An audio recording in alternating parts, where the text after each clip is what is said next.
war in all circumstances. And when I look out over this crowd today, I know there is no shortage of patriots or patriotism. What I do oppose is a dumb war.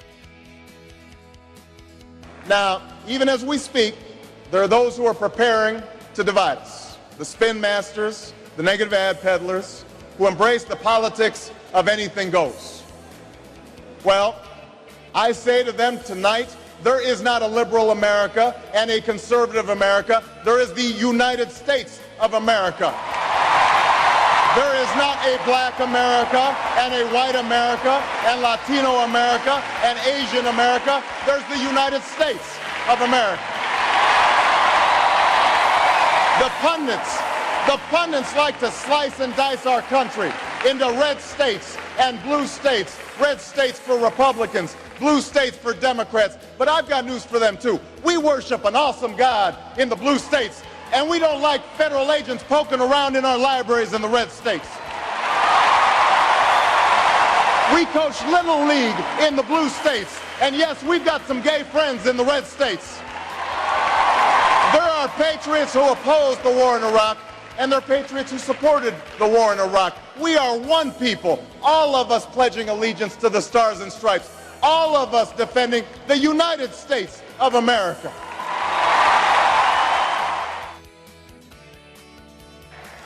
It was a creed written into the founding documents that declared the destiny of a nation. Yes, we can. It was whispered by slaves and abolitionists as they blazed a trail towards freedom through the darkest of nights. Yes, we can. It was sung by immigrants as they struck out from distant shores and pioneers who pushed westward against an unforgiving wilderness. Yes, we can. It was the call of workers who organized, women who reached for the ballot, a president who chose the moon as our new frontier, and a king who took us to the mountaintop and pointed the way to the promised land. Yes, we can to justice and equality. We will remember that there is something happening in America, that we are not as divided as our politics suggest, that we are one people, we are one nation, and together we will begin the next great chapter in the American story with 3 words that will ring from coast to coast, from sea to shining sea. Yes, we can. So let us agree that patriotism has no party. I love this country, and so do you, and so does John McCain. The men and women who serve in our battlefields may be Democrats and Republicans and independents, but they have fought together and bled together, and some died together under the same proud flag. They have not served a red America or a blue America. They have served the United States of America. I know there are those who dismiss such beliefs as happy talk. They claim that our insistence on something larger, something firmer and more honest in our public life is just a Trojan horse for higher taxes and the abandonment of traditional values. And that's to be expected, because if you don't have any fresh ideas, then you use stale tactics to scare voters. If you don't have a record to run on, then you paint your opponent as someone people should run from. You make a big election about small things. We cannot walk alone, the preacher cried. And as we walk, we must make the pledge that we shall always march ahead. We cannot turn back. America, we cannot turn back. Not with so much work to be done, not with so many children to educate and so many veterans to care for, not with an economy to fix and cities to rebuild and farms to save, not with so many families to protect and so many lives to mend. America, we cannot turn back. We cannot walk alone. At this moment, in this election, we must pledge once more to march into the future. Let us keep that promise, that American promise, and in the words of Scripture, hold firmly, without wavering, to the hope that we confess. Thank you. God bless you. And God bless the United States of America.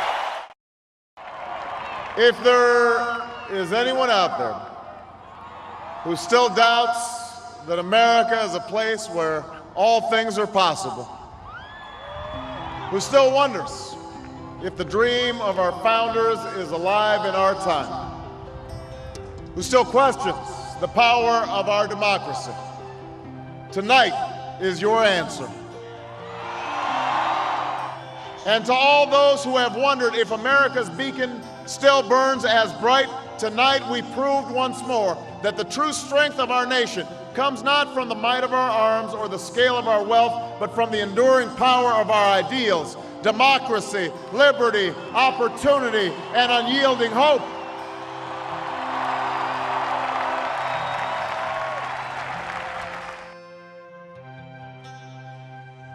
We can acknowledge that oppression will always be with us and still strive for justice.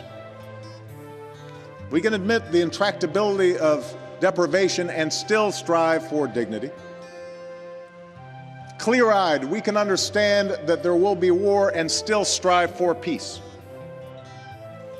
We can do that, for that is the story of human progress. That's the hope of all the world. And at this moment of challenge, that must be our work here on earth. Thank you very much.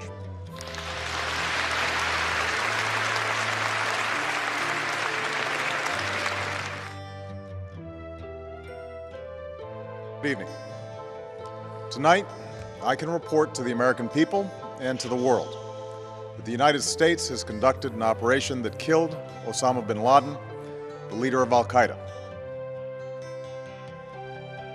50 years from Bloody Sunday. Our march is not yet finished, but we're getting closer. 239 years after this nation's founding, our union is not yet perfect, but we are getting closer. Our job's easier because somebody already got us through that first mile. Somebody already got us over that bridge.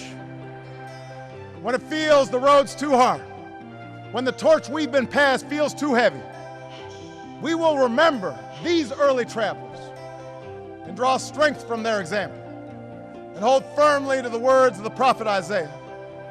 Those who hope in the Lord will renew their strength. They will soar on the wings like eagles. They will run and not grow weary. They will walk and not be faint. We honor those who walked so we could run. We must run so our children soar, and we will not grow weary. For we believe in the power of an awesome God, and we believe in this country's sacred promise.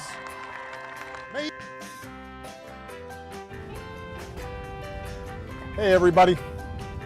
So this has been my backyard for the last 7 years. It also happens to be a national park. So there are a lot of critters out here too. There's a fox somewhere on the grounds, because I've seen it. It's wandered around the Oval Office. There's a hawk that some kids named Lincoln who flies around here. Mostly though, other than squirrels, I just look at the trees, enjoy the air, and a lot of what I do is just think about how I want to make sure that the beauty of this particular national park, but also national parks all across the country and our planet, are going to be there for Malia, Sasha, their kids, their grandkids, for generations to come. Because of American leadership, we've already been able to get 150 countries that represent about 90% of the world's economy and carbon emissions to agree that we need to come together to create that international framework. And we're going to be meeting in Paris in December to try to hammer out that agreement. Because not only do I want future presidents to be able to take walks like this, I want to make sure that the American people are able to enjoy the incredible national parks, the incredible beauty, the mountains, the oceans that have been one of the greatest gifts that we've ever received. And I want to make sure that the whole world is able to pass on to future generations the God-given beauty of this planet. So we're going to need you to help us on this. You've got to get engaged about why climate change is so important, because if all of America is joining around this critical project, then we can have confidence that we're doing right by future generations and passing on to our kids all the blessings that we've received. Thanks so much, everybody.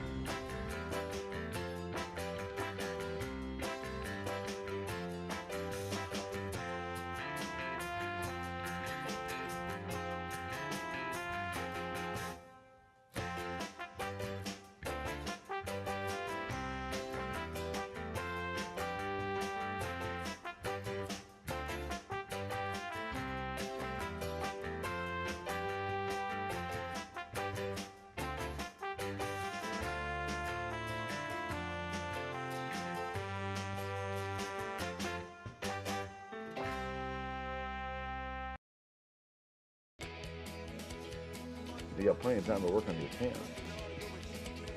And you know what? My nigga, my nigga. My nigga. Yeah. Donald Trump. Do you ever laugh? Do you ever actually laugh? Most of the time. Do you ever wish you were running against Donald Trump? Does he ever? You know, what's he doing? Why would he do that? He's a jackass. No, all this stuff. That's what King said. I'm assuming all this stuff. Where's the pool?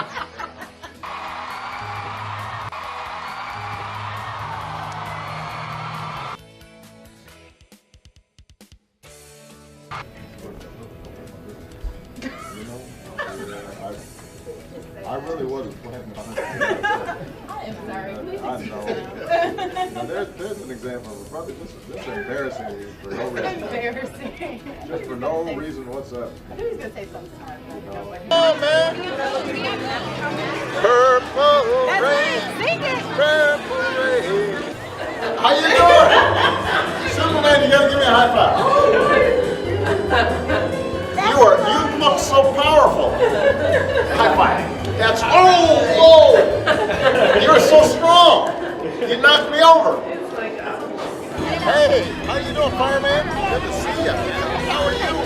Happy Halloween, Ghostbusters. Look at this, Jimmy Fallon. You're the bride of Frankenstein? That's what I thought. You've been lifting weights, haven't you? On the planet. You look so big. And he's got his hair like Superman. He's got a Superman hair. Air Force One. Hey, Michelle. That's a good one right there. Michelle. Lame duck. That's really This is one of the better ones. It's a lame duck. Happy Halloween, guys. These look like a couple of Obamas right here. Here you go. Just get your candy. That's the main thing. Good to see you, buddy.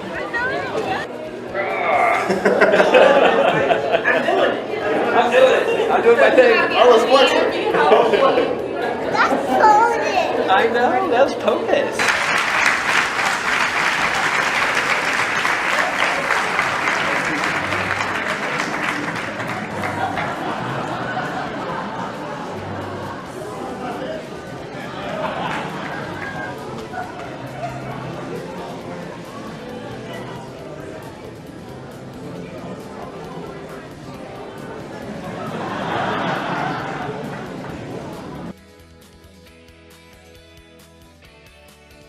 We cannot sustain.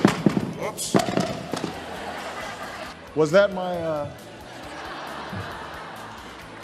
Oh, goodness. That's all right. All of you know who I am.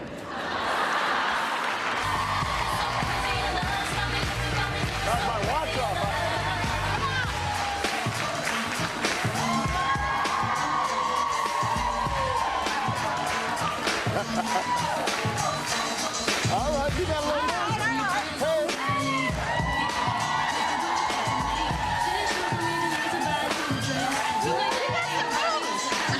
For presidential candidate. Is this the Washington Wizards? I understand you're looking for some coaching help. Let's just say I coached my daughter's team a few times. Hello. Hello. 44. Finally. So I'm going to be in D.C. for a while, and I thought I'd take up driving again. What's the name? Barack Hussein Obama. Well, since you don't have a driver's license, you're gonna need a birth certificate. Really? Really? It's real. Is it? It's real. But is it? Oh, Michelle left her phone. Huh. She's got Snapchat. Obamacare is great, and it's really working. Sign up now. I know you've been waiting here a while. Good thing you all had your phones with you. As the father of 2 teenage daughters, I know the whole time you were just like, and then he said, girl, I couldn't believe it.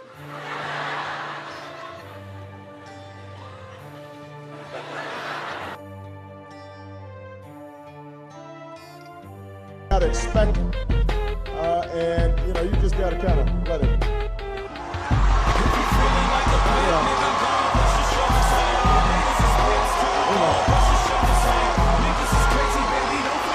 That's what you gotta do. That's what you gotta do.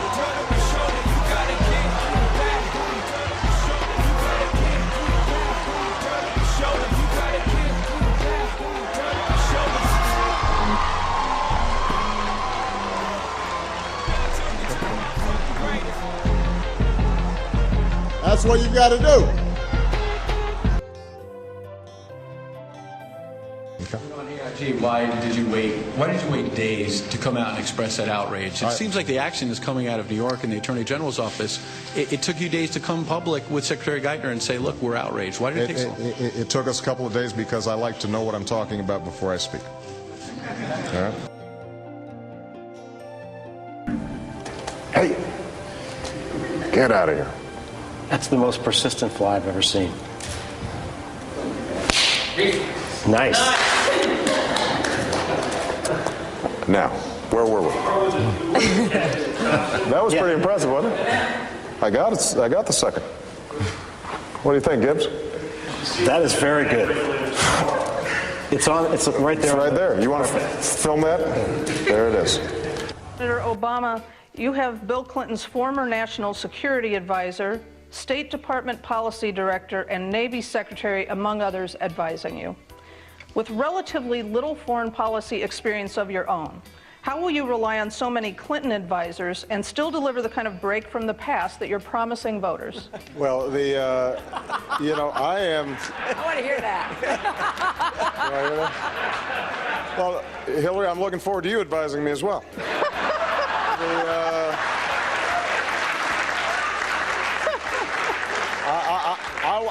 I want to gather up talent from everywhere. This young man right here. I'm going to let him use my special mic. Hey, this is a big guy. Don't go, oh, come on, man. I mean, this is a.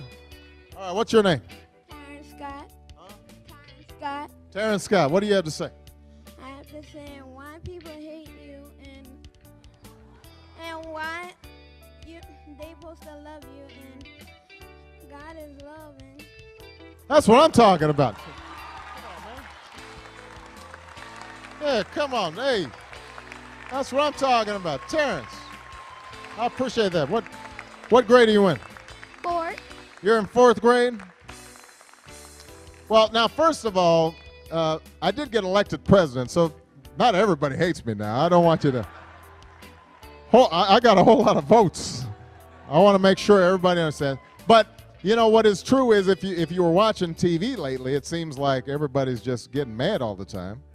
And I think that you've got to take it with a grain of salt. Some of it is just what's called politics, where once one party wins, then the other party kind of gets.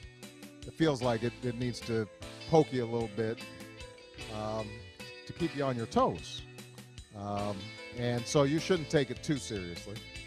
And then sometimes, as I said before, people just, I think they're worried about their own lives.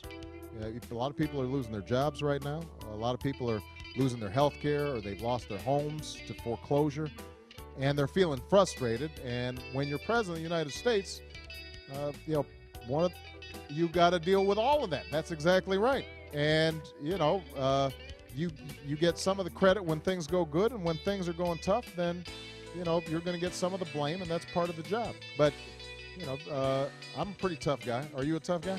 You look like you're pretty tough, and so you just got to keep on going even when folks are criticizing you, because as long as you know that you're doing it for other people. All right, so thank you. You're a fine young man.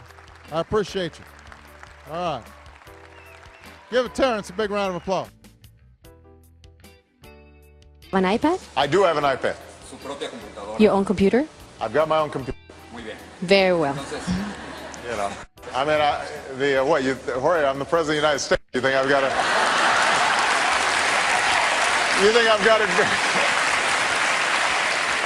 You think I've got to go borrow somebody's computer? Hey man, can I borrow your computer? How about you? You got one? One thing that we do is here's a hovercraft. Turn it Now, on. what is this for? This is the kids sit on it and we turn it on. Yeah, it'll carry you. I don't know if you want to levitate. Hey, who wants to try this out? Come on, one of you? Cheryl, you're pretty small. You can fit on this thing. What do you think? Come on, let's try it out. We're gonna try it out. Live a little bit. You will levitate. Come on. This is the New York Times reporter. Okay, hold it. Hold it. Gotta get your knees off the back. This is gonna work. There, all right. Go. Go. Oh. There you go.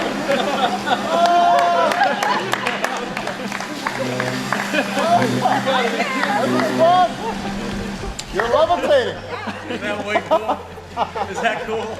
Thank you, Mr. President. I appreciate that. Was that cool? We designed that. What is it for? This is a Hovercraft. levitator. It's a hovercraft. It's a for science. fun. I didn't know. Science, it is fun. Science kit. You got a rocket launcher? My fellow Americans, we gather during a historic anniversary. Last year at this time, in fact, on this very weekend, we finally delivered justice to one of the world's most notorious individuals. We gather in the midst of a heated election season, and Axelrod tells me I should never miss a chance to reintroduce myself to the American people. So tonight, this is how I'd like to begin. My name is Barack Obama. My mother was born in Kansas. My father was born in Kenya. And I was born, of course, in Hawaii.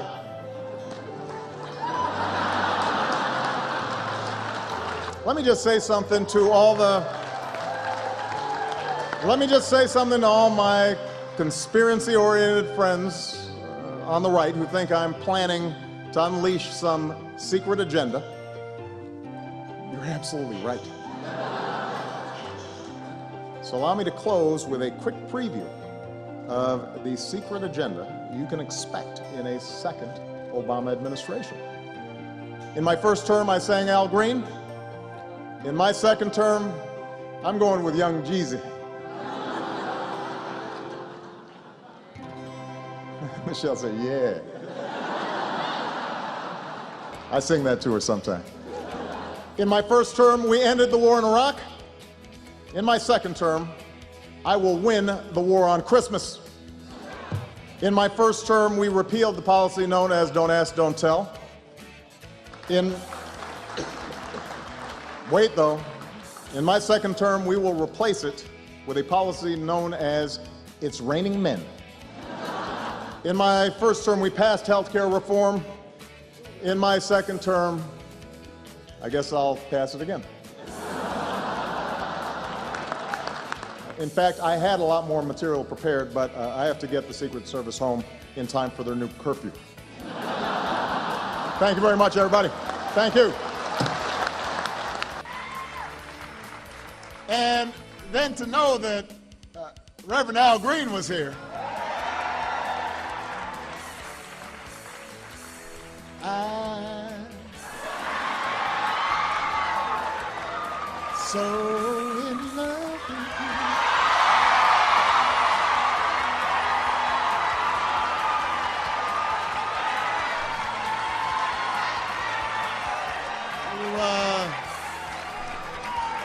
Those guys didn't think I would do it. I told you I was going to do it. And the Sandman did not come out. Don't worry, Rev. I cannot sing like you, but I just wanted to show my appreciation.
Can I get a quick picture? I'm sorry. Come on, baby. Come on. There's the girl. Come on.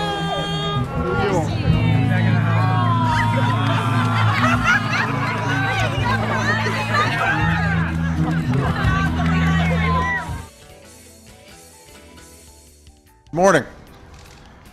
Well, this is not how I expected to wake up this morning. After I received the news, Malia walked in and said, Daddy, you won the Nobel Peace Prize, and it is Bo's birthday. And then Sasha added, plus we have a 3-day weekend coming up. So it's good to have kids to keep things in perspective. Part of the reason that I wanted to do this farewell address in Chicago as opposed to the more traditional practice of doing it in the Oval Office or here in the White House is Chicago's where it all started. So I'll be thinking back to being a young community organizer, pretty much fresh out of school, and feeling as if my faith in America's ability to bring about change and our democracy has been vindicated. The two things I take away from this office are, number one, that change can happen, that the system will respond to ordinary people coming together to try to move the country in a better direction. And the second thing I'll take away from this experience is the fundamental goodness of the American people, all of whom are pouring their heart and soul into making their communities work better, supporting their families, moving this country forward, keeping us safe. It gives you a lot of confidence about our prospects for the future.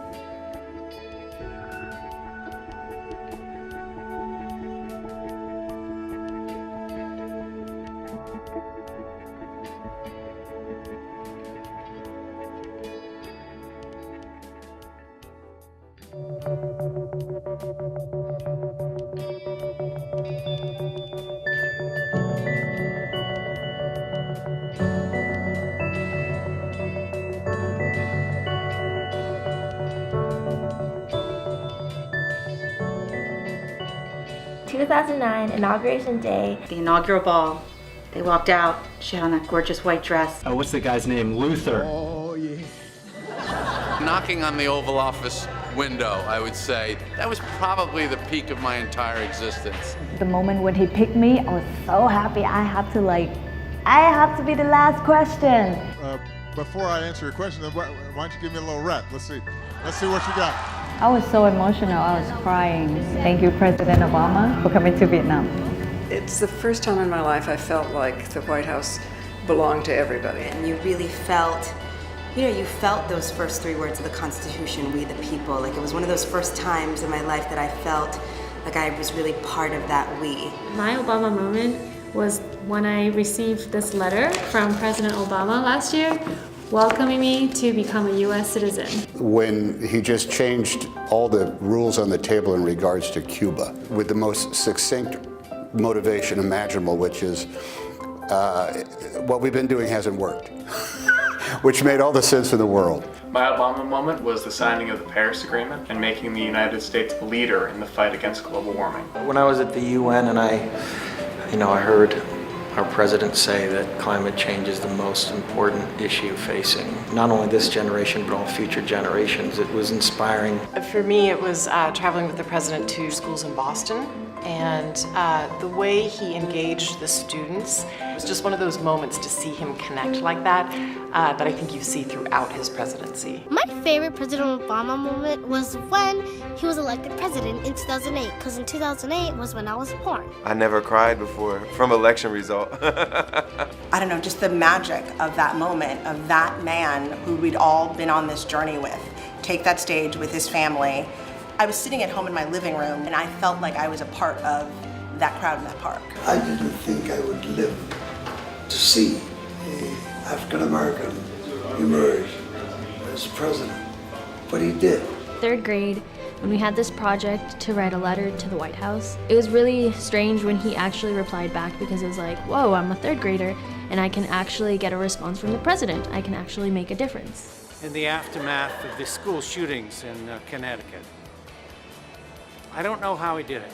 At one point, at the lectern, started to sing Amazing Grace, and the entire congregation stood up and did the same.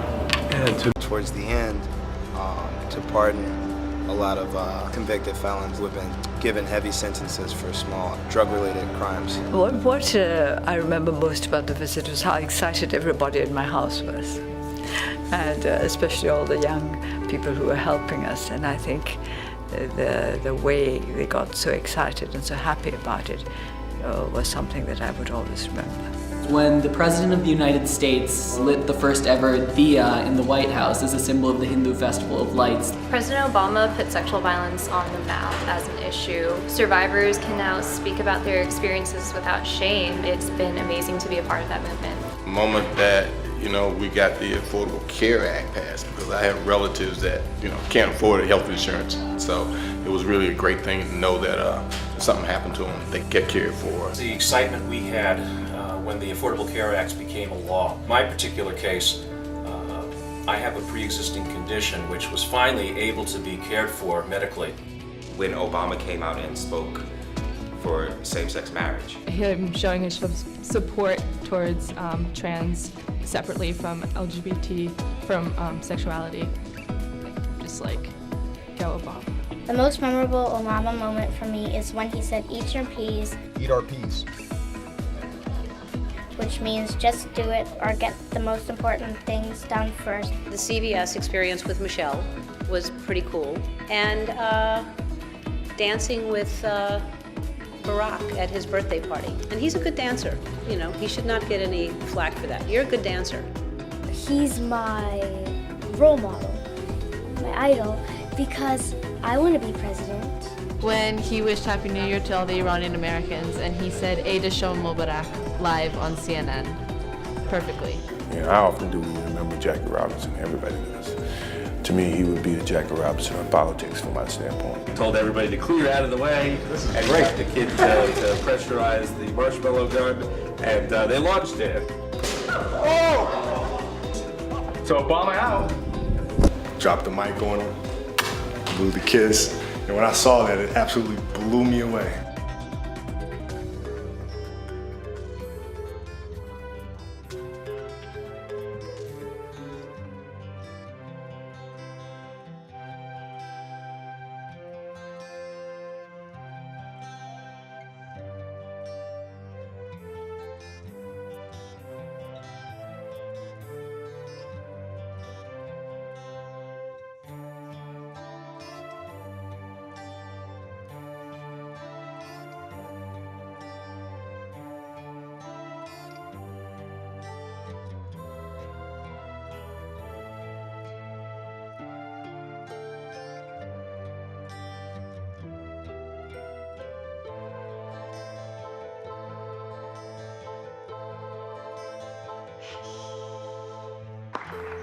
And with that, I just have two more words to say.